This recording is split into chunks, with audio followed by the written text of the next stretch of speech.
Hello, guys, and welcome to my channel. This is Maranatha channel, and it's actually our first recording today. And we're going to be discussing so many things, but for today, I'm going to share my testimony. It's actually a testimony that is long overdue. When you are a person that have experienced the love and the mercy of God in our own way of showing gratitude, I believe we have to share and tell the world what the Lord has done for us. So I will just go into it right away. And in the course of time, as this will bless you, would you please like, subscribe, and share? Thank you. My name is Peter, and this is my testimony. It's actually about how God delivered me from death by COVID. So I'm going to share my actually near-death experience with COVID. It started in exactly on the 19th of September 2021. And I remember it very well. It was a Sunday. So we finished from church, and I actually had my doubts about these vaccines and stuff like that, but after much as the things were going, and I just felt, oh, I have children around me. I said, okay, my wife was in the mission fields in Africa and all. I said it was a little bit risky if anything will happen, and who will take care of the children. Of course, this was about 3 years ago, and the children are much, of course, they've grown a little bit now. So we went out of Dublin. Initially, I had one of those places, centers where you actually where you book to have your vaccines. But after a while, I cancelled it. But this time around, I said, okay, let me just go into the walk-in one. So I drove far, maybe about 35, 40 minutes drive from Dublin to a place called Greystones. And there was a walk-in clinic there where you could do the vaccines. So we had agreed as a family that, okay, we would split. We would do this, maybe two we do this week, next week two we do, and so forth. So I decided that, okay, myself and my third child, that we will take our vaccines first. And it was these Pfizer vaccines. So we went into this place. They've told us, very nice people, and they told us the things that we need to do after taking the vaccines and stuff like that. So we took the shots.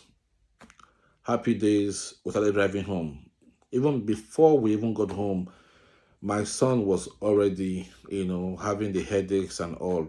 And they've already told us that at least we could take paracetamol and stuff like that. So we did. But in my own case, zero side effects. Day one, zero side effects. So I was actually, what we call slag here in Ireland.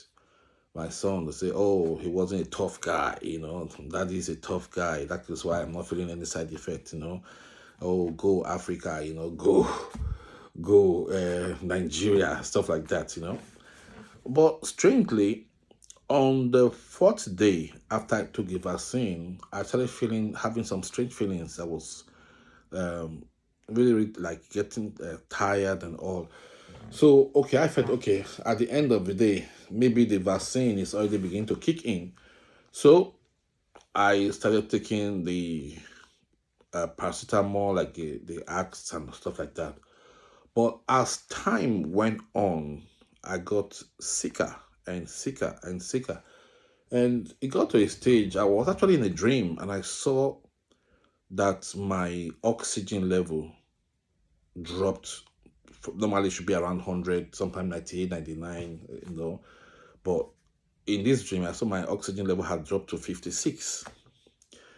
But I didn't want to tell my wife because I felt that if I tell her, she's going to ask me to go to the hospital. And that was the last place I wanted to go to. But it still didn't get better. At a point in time when I was in the shower, I really had to hold on to the wall because I was really, really weak.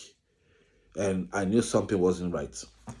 So on the 27th, it got to a stage, my wife and I said, look, babes, you have to go to the hospital, please, if not because of anything, because of me, because of the children. And that really got me. And I said, okay, fine. Called the ambulance and they showed up and they asked a few questions around there. And I told them whatever it is that they wanted to know. And they said, okay, I should go to the car, give my family, give my wife a hug, kiss. And as I was stepping out of the house, for one funny, strange reason, I turned left and I looked at our vehicle. And then our vehicle probably then was like maybe a couple of years old because we got it very quite new. But and when I looked at it for the first time, I saw a very, very, very funny picture of it. It was like the worthless thing I've ever had in my life. But in my mind, I said, okay, it doesn't make sense anyway. So I got into the vehicle. The God bless these paramedics people. They drove, they asked me which of the hospital I want to go to. So I told them which I wanted to go to. And we drove down there. So we're driving, it was probably about 10 minutes or 15 minutes drive max. But it was the longest drive I've ever had. I was sweating, and I was lying down. So it was a little bit very, very uncomfortable. So when I got to the hospital, they processed um, my admission and all. So by the time the next thing I saw was there was just they've already taken my clothes off and everything, and you could see they were piercing my bodies, putting all this the cannula they call it, the drips and all, and I knew I was really in trouble because this was not just the veins now, they were going for my neck area and all. So, and I remember one of the doctors, I can't remember who the guy is now, but I remember he had this curly hair and he looked at me and said it will be okay. Everything will be okay. So, and that is how probably the things I remembered. And the next thing I would remember, even when I woke up temporarily, was I was in a different world. I was beginning to see things, things were very, very hazy and, blurry, and that is how I I went into coma. So um the long and the short version of this testimony is that I would eventually spend 4 months and 1 week in ICU. So I was intubated, sedated, and it was not a very, very good experience. Literally, I lost my life. I almost lost my life. And but the funny thing is, even though I was non-responsive here, as I was in coma, but I there was a lot of activities that was happening in the spirit realm, and that was a shocking thing. And so many things which I saw, which probably because of time, I probably would discuss this on the different child on a different recording, and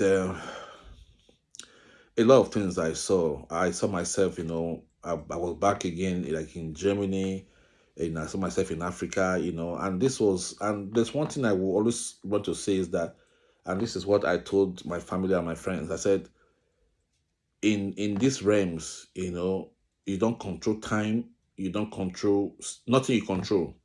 Everything just go takes you where it is supposed to take you. So, like for example, you see yourself like I saw myself in back in Germany. I saw myself with some people which I had before as friends, but I don't think they were seeing me. But I was looking at them. I saw myself in Africa. I saw myself in so many places, and it was almost like my spirit was saying goodbyes to those areas. And meanwhile, this was going on. My family were praying seriously. My children, my wife, they were fasting and all. And if of course as they said, even sometimes my wife said she would come to the hospital, and she would there was even a brother who plays saxophone and all, that he said that they should when my wife gets to the hospital, they should put the phone her phone by phone on my ears, that he will play the saxophone, that it worked for somebody who was sick before and all. I didn't hear those things. But the only thing I remember was that at a point in time, I actually heard my wife's voice, and she was literally like calling me. And it was I was hearing her from a very, very far distance. So, so many things happened. So they were praying and all.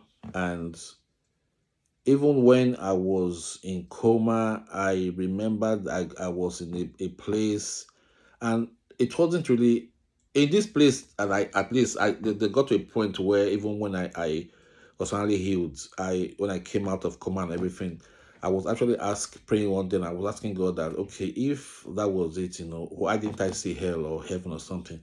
And I heard in my spirit that where you were, at that place where you were, that point you've gotten to, that is just a place where it was like a battle there between the powers of darkness and light, to which one you will belong to, in terms of when you finally give up. It's like a battle to who will take your soul eventually. So, but all the same, where I was bullied. And bully in the sense that it's not like on earth where you will have but it was a process. Though there was other places where some things I saw which was like a process, and that process is a very, very dying is actually a very lonely process. You have to go through yourself, like a journey. And that journey, there's no father, there is no mother, there is no brother or sister, there's no relative, there's no friend. You have to follow that route yourself. So, because I was in coma, so there isn't much I would say over there, because it was only most of the things I saw in the realms. A lot of things I saw, even when I woke up eventually, a lot of things that played out when I was in coma that I saw even in the realms, I saw them happening. Like for example, at that point in time, I was telling my wife that I saw that the because we the, that the star emblem for this Kia vehicle. If you know, it was they had this normal one before, they now had this sleek one. I was not around when it happened, but I saw it in the realm. And I told her that I said it has actually changed. That these new ones are not like this. Because I saw one person who was close to me who was part of the design, but it means probably that the person will be great with graphics in future. So that is what I finally believe there.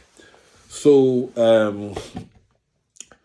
now, so many things I saw in the realms, even in the hospital. This is very, very strange that I literally saw that there was another hospital inside the hospital.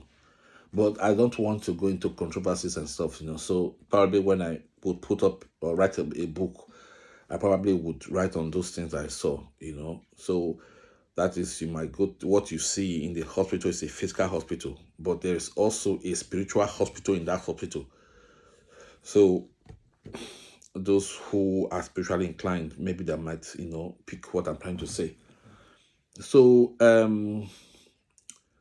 many times my wife would come in and all, and she was telling me that even in that 4 months and 1 week I spent there, that there was no the bed bug you call it. No, there's no what do you call it? So bed sores on my body. So which actually a miracle. So literally being in one place. And God is so awesome that as a child, I was always um, lying face down when I'm sleeping. So I didn't know that probably God was preparing me for even for this, because then even at one time they told me that the only way that I can feel better is lying on my tummy, and I was lying on those tummy for a very long time. I had like six people would come and they would turn me from time to time, and it was just so. I was not aware of all these things, but um, I heard I was they had to cut somewhere here, and they had to put tubes and rod, and it connected to my lungs, because my two lungs and they collapsed. My kidneys took a hit. Um, my blood pressure went over the roof, and I was actually in coma for 97 days. That is what my discharge was on the record. So that by the time I would come out of coma, which was not immediate, they said I was going in and out of coma, and eventually I would come out, and with, I think, help us have some pictures here which might explain it. So this was pictures of what it looked like when I was in coma. So the Lord has put it in somebody's mind to take this picture, because they felt that my children were quite young, that probably maybe they might ask questions at some day. So somebody took these pictures, and for one funny thing, my life has always been documented too. So this is me, in coma. I hope this is, I'll put it up again.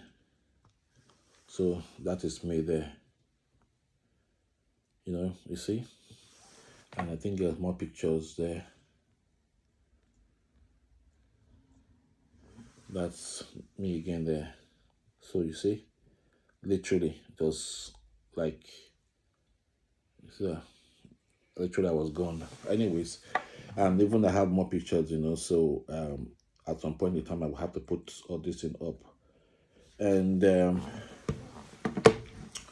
so basically that was it. So I was admitted on the 27th of September, and I was in the hospital till the first week of February.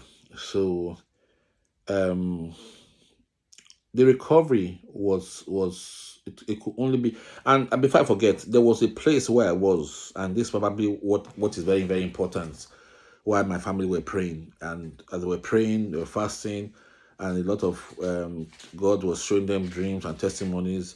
At a point in time before Christmas or thereabout, my wife told me that one of my children came to her and said that, oh, I had a dream about daddy. I saw that daddy came back home, and he was actually chatting with you in the sitting room. You guys were laughing. I said, really? So I started praying again.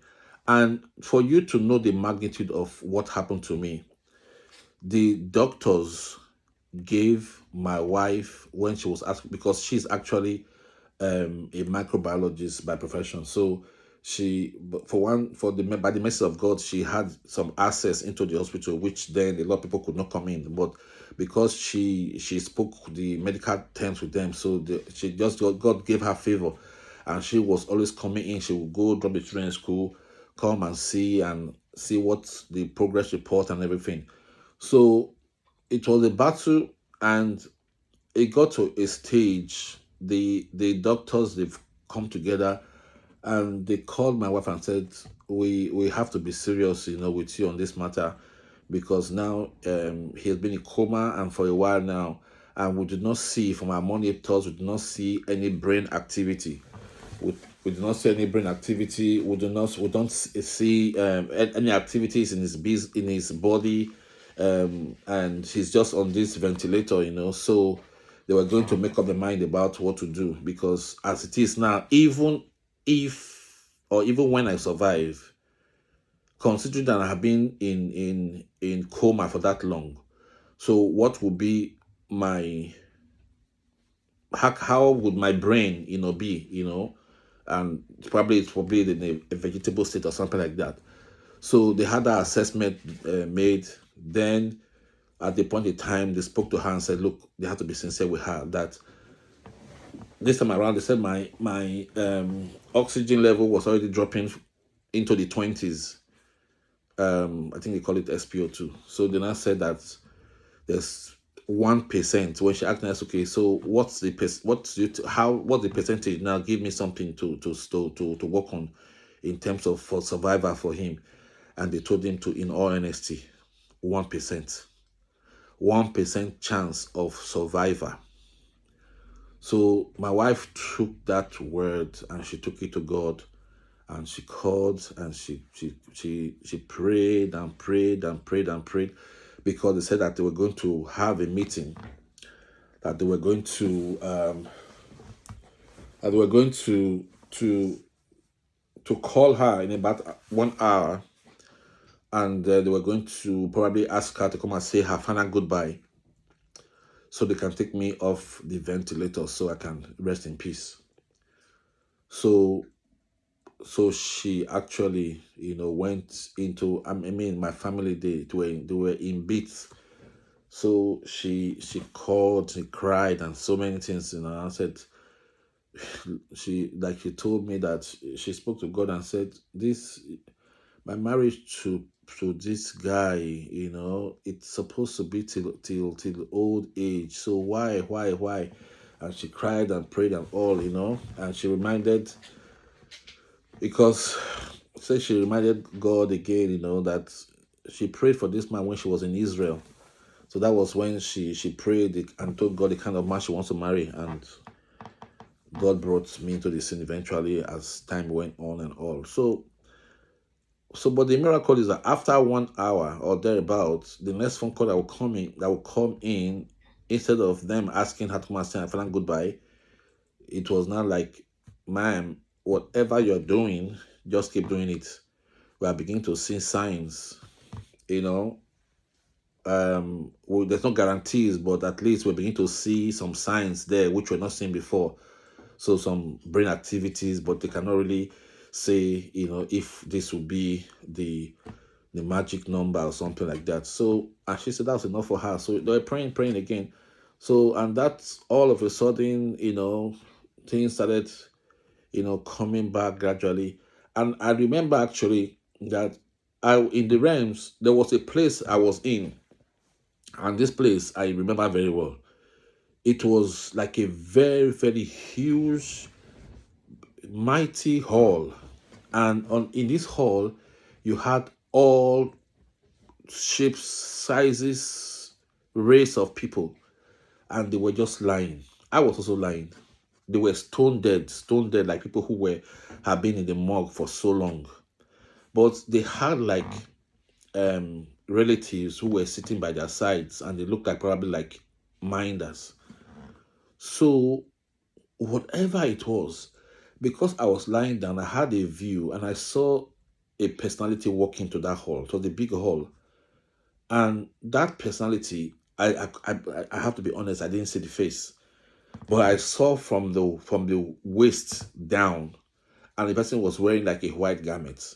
And the person had this key, like a kind of a big key. And when this person came, the whole what they call them, the carers that were sitting by those 10 people, they were amazed and said, this hardly happens. This doesn't happen. This like happens like once in. So they were kind of surprised. And this person went into a place, and whatever he did with that key in that particular place, every I had this like ropes tied around my body. Like I was tied to that bed.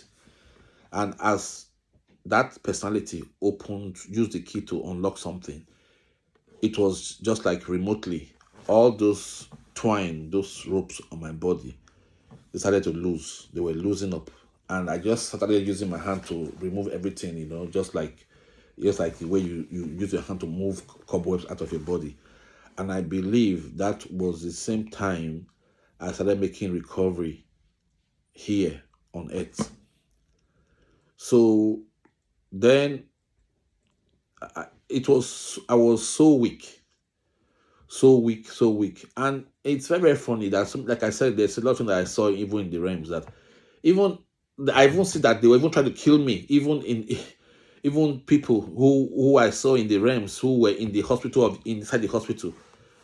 But that's a long story. So at some point, probably that will have to be discussed. These are spiritual issues. So then, in and out of coma, they eventually, and I had this thing, this trachea on my neck there, and those trachea, before you talk, they have to put a valve. They have to hook a valve to it, because when you are intubated, you actually affects your vocal cord as well. So then they finally moved me in the new year. I actually spent, Jesus. I remember there was a time they were taking me for, they call it peak line. And this peak line is, so instead of them coming to be taking blood every time on your body, so they just put a line into I think they put it from your neck or something to your vein or something here. And so that line is there. So anytime they come, they can just hook and take blood to a test and everything. So they did the first time. This was like machine. It's like a kind of mighty machine they use for tattoo, and you see it go into your body. And the first time they did it, they took me back. Eventually, it didn't work. They had to take me there again. And I remember that there was a time when I think I was out of coma for a while. Then, as they were moving me with the bed, they actually took my whole hospital bed to the other part of the place where they were going to put those peak lines. So one of the doctors now said, Peter, would it be nice if you at least see the Christmas tree in the hospital? I'm not even sure if I answered. So when they were bringing me back with the whole hospital bed with all the oxygen and everything, they brought me into the middle of the lobby of the hospital, mighty place. And at any point in time, probably you have like 200-300 people in that corridor walking in and out. And I was on the bed. I was just looking at the Christmas tree. No wife, no brother, no sister. I saw some people holding flowers in and out to give love to, and some people being discharged. And it was the loneliest thing I've ever seen in my life. Eventually, she now took a picture of me, and funny enough, she told me that she was going to send that picture to my email. I don't even know if I even gave her the right email because I was still in and out of coma. And they took me to a place they call HDU, which is the highly dependency unit. That's a place where you start recovering. So I was there with about 6 people, and guess what? And this time around, I was not mobile. Couldn't use my hand. Couldn't even hold a phone. When my family would call me, they would literally come and put the phone in my ears. But thank God, the vibes was so uncomfortable. A lot of people couldn't talk with vibe, but they could hear me like 30% of my voice was still there. And the things we take for granted, like water. So when you're recovering from COVID, because they want your lungs to be dry, because if water goes into your lungs, you can die instantly. So we were given crushed ice. That is ice block. That was food. Of course, you'll be taking food through intravenously through the nose and the pipes in, but that is just liquid. So then, to keep your lungs dry, you get 5 teaspoons. Guys, listen, 5 teaspoons of water every 4 hours.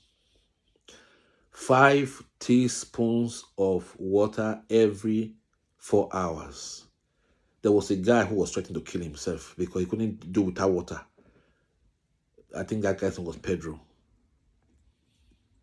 And it's such, look, it is not a thing you pray. I have never been so vulnerable in my life. I had my privacy, there was no privacy there because I could literally do nothing. I was on diapers and I could not even move my hands or my legs. So I had 24 hours nurse. So they would change every 12 hours or thereabout. and just be watching me, watching the monitors and everything. That's the recovery now. And I still had that tracking on. Then what else again? Then you can't to make to start eating again. They have what they call the salt thing. I think the salt is the as an abbreviation for something. I think is the for the, whatever they call them, salt is an abbreviation of something. They will come assess your muscles, your throat muscles with lights and see if they will give you like one thing, like a yogurt to one spoon of yogurt, and ask you to swallow it. You start looking, they start looking at your throat to see if the muscles is moving very well. If it's not moving, they say you're not ready yet. They might come back again in 2 weeks time, and then you because you just recovering, you're very like could be very hungry, but you can't take those food. Only the one they give you through your nose, and ice, crushed ice. I literally, crushed on ice. Your toothpaste would just be something. It's like apart from that water, when you become very very tasty, you say you want water, they can't give you the water in the teaspoon. Then they will put like then you have lollipops, but these lollipops they have like little foams in them. Those foams are like the way you have lollipops, but they have foams. They will dip it in water. They will put it in on your tongue, so you will suck it in.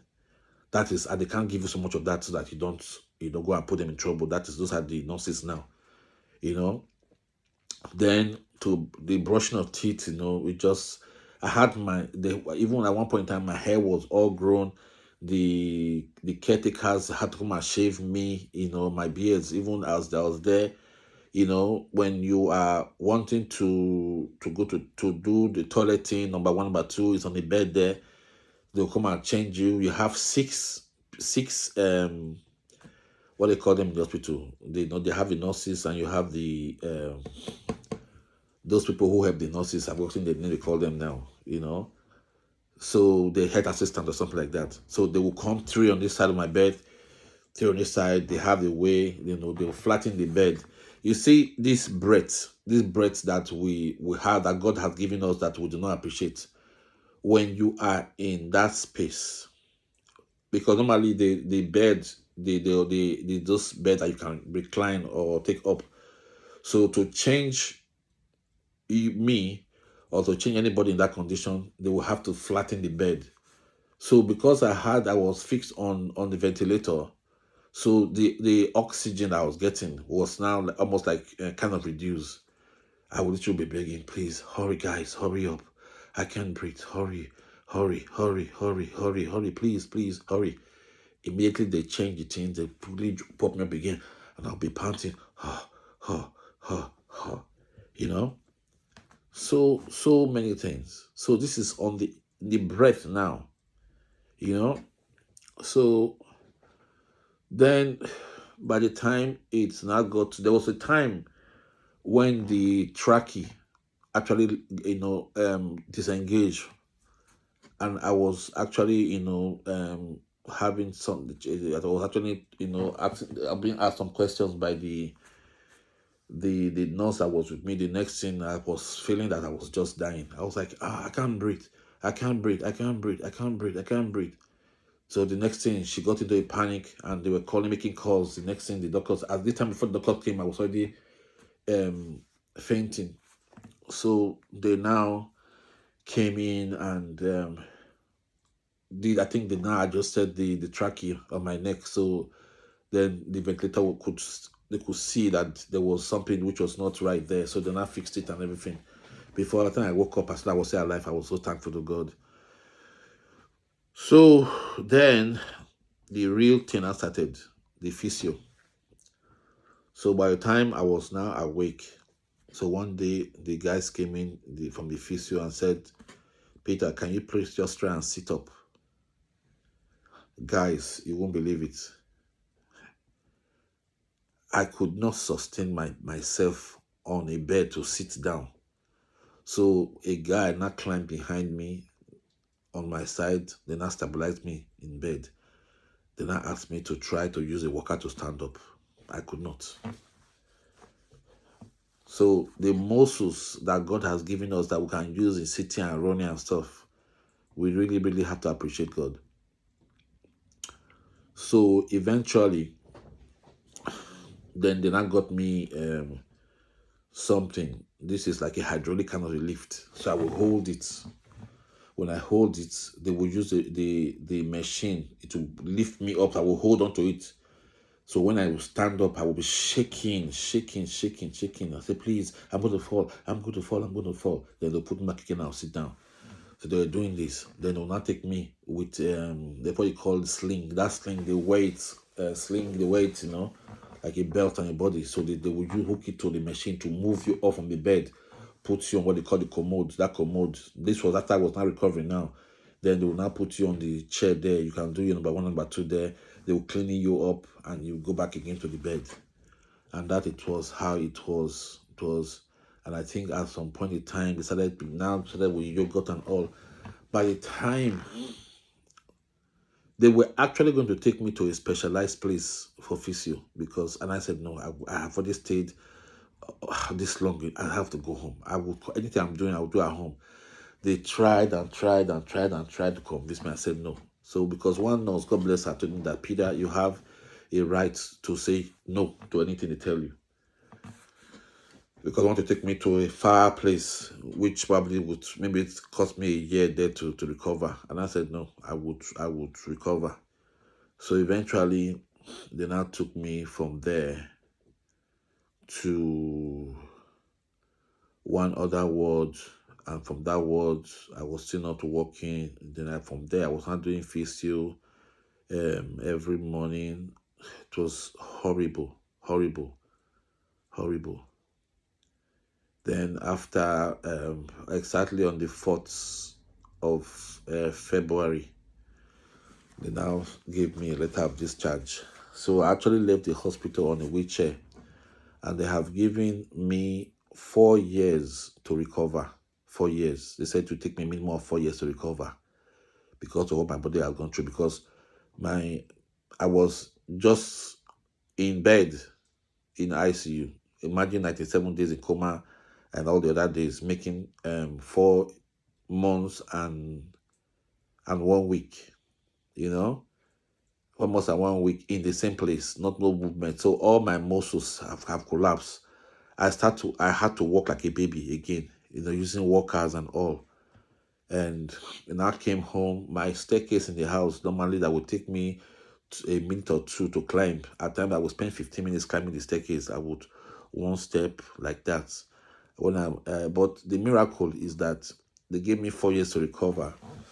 But after 2 weeks, when I got home before my birthday, I was driving again. But it wasn't easy. But I was driving again. I was doing things best because I couldn't just imagine my wife, doing all these things. So she said I should not, please, please. But I said, look, the only way that I can get well on time is let me try. I mean, you sit beside me in the car. If it's not going well, I would ask you to come and drive, but let me just try. So I was now doing that. And with prayers and all, this thing I'm talking about, it's a lot. It's a lot. And this was the time they had the Delta variant of that COVID. So many people died. My wife will come to the hospital today. She will see somebody in that ward.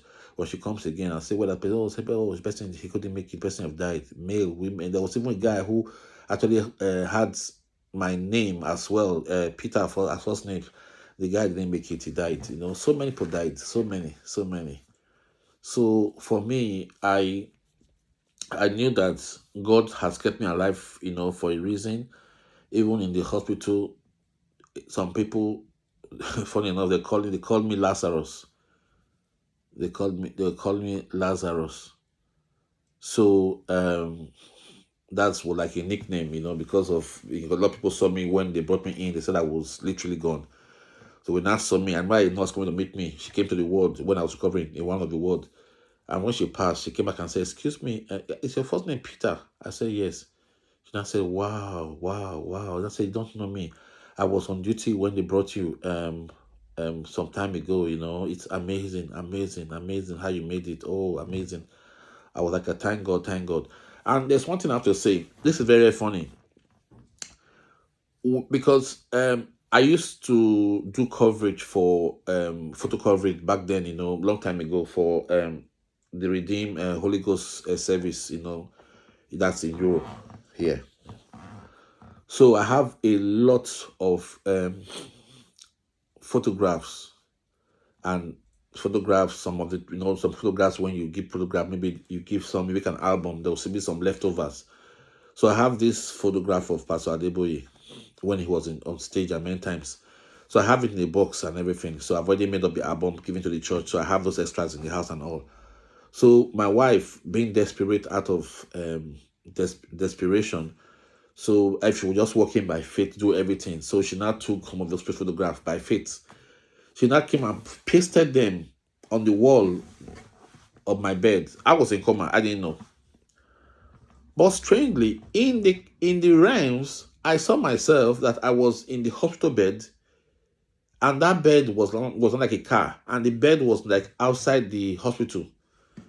And I saw some nurses, and I came in. Then I had that same picture because I really knew, because when I came out of coma, that's when I saw those pictures around me, because people didn't know that the man was is well aged. Like, I mean, he could be my father, like, but because of the way he's straight, and because white people, Igbo people did not really know African faces and all, and because it was taken from afar, they were not saying, "Is that you on that photograph there? That is in the real world now. You." That's when I was covering. I said, "No, that's my father." I just said, "That's my father." They said, "Oh, it's a preacher." I said, "Yes." But in the realm, when I was in the coma, that same photograph, I saw some nurses showing that photograph, saying, "We know who you are. We know who you are. Is that not you? I don't know you." You know, but they were very, very, very hostile to me, you know, and those are the ones who wanted to kill me. So that's on a different scale. I just want to chip that in. So eventually, that is how I was discharged, and I started making recovery and all.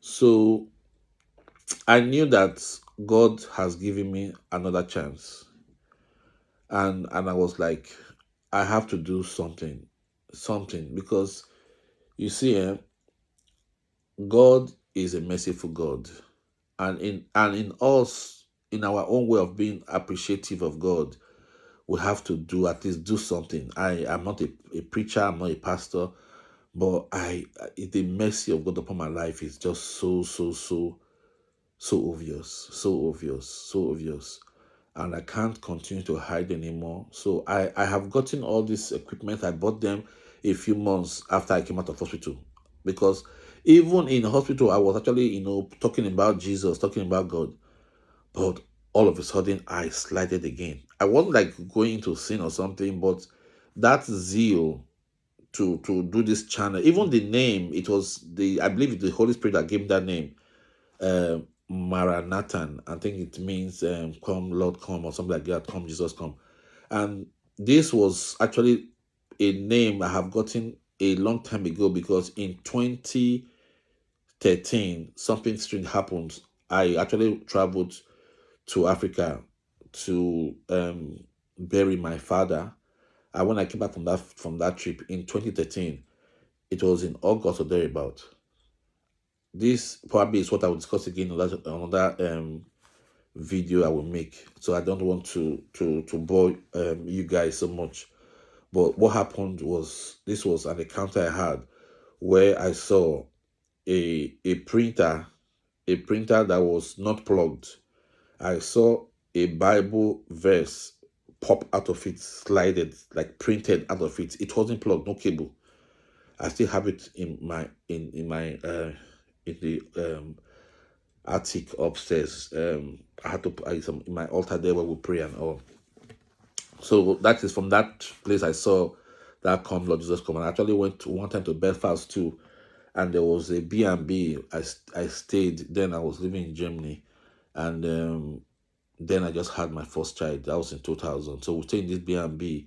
I think it was called Maranathan B&B. It was an old, lovely couple, but they had no child. So that name stuck. And when God now revealed to me in that printer, Revelation 22, when I read it too, it was something similar. So that is why I called the channel Maranathan channel. So if there's anything that I've missed in this podcast, I probably will talk about it next time. This actually, like I said, is my first time of doing this, and I hope it has blessed you. I hope that you would learn as well to appreciate God, and that the things that we take for granted, it is only God, only God, only God, who is the doer of all things for us. And there's one thing which I want you guys to take away from this podcast, and it is that never think that life stops here on earth. I can guarantee you, and like for what I saw, that even though I was a coma here, but I had a life that was existing in a realm. You understand? I saw so many things. And when God does a thing, he will confirm that which he has already done. And part of those confirmation was that before this thing happened to me, I wasn't a person that sings. But all of a sudden, I saw that my voice was becoming very nice when I sing. Then, two, all of a sudden, God now gave me a gift where I would dream, and these dreams, they would look so real. And in the course of time, these dreams, they come to pass. And one of these dreams, probably in the future, I will also discuss about. It was about the emergence of Donald Trump. I saw it in my dream, and I told my wife, and even on the probably the one of the next podcasts I will do it. I will tell you the date I had those dreams, and I will tell you what I saw in those dreams, even the JD Vance, even the Kamala. And I was even asking my friends, say, why I'm African, so why am I having dreams about politics in Africa, in America? I should be seeing what is happening in Nigeria. Though God is also showing me things too in Africa with our politicians as well. But he now said that America is very important, in the scheme of things with God. Whatever happens in America affects the other part of the world. And I said, okay, that probably explains it. So anyway, so this is my story, and I just hope I did not miss anything out, but what I want to say is that you can imagine 97 days in coma, 4 months, 1 week in ICU, 1% chance to live, two two lungs collapse, kidneys affected, high blood pressure was like the entire head was like hitting 300 or thereabouts. So it was only God. I think they said they gave me about 6 different blood transfusions and things like that. It's it can only be God that I'm here. But as you can see, I'm very fine. I'm even better than even before I went to COVID. And one more thing before I go, I have to say this. Because of the trauma I suffered during COVID, less than a year that I was discharged, I was driving one day, and I started seeing some strange things on the view of my right eye.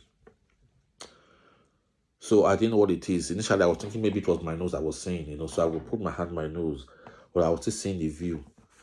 So later, it was like black. It was closing up, closing up. It got to a stage when I'm looking at somebody, I can only see half of the person, maybe the head or the whatever it is. I only see half the person. That place is just black. So I now went to the hospital. So they now checked immediately. They didn't even ask me to drive. They said I should take a taxi to a different specialist. It was an eye specialist hospital.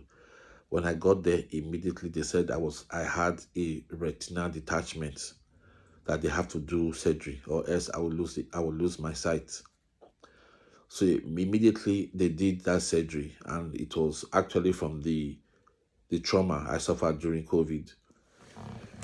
And they now told me that I will not be able to gain 100%, of my sight.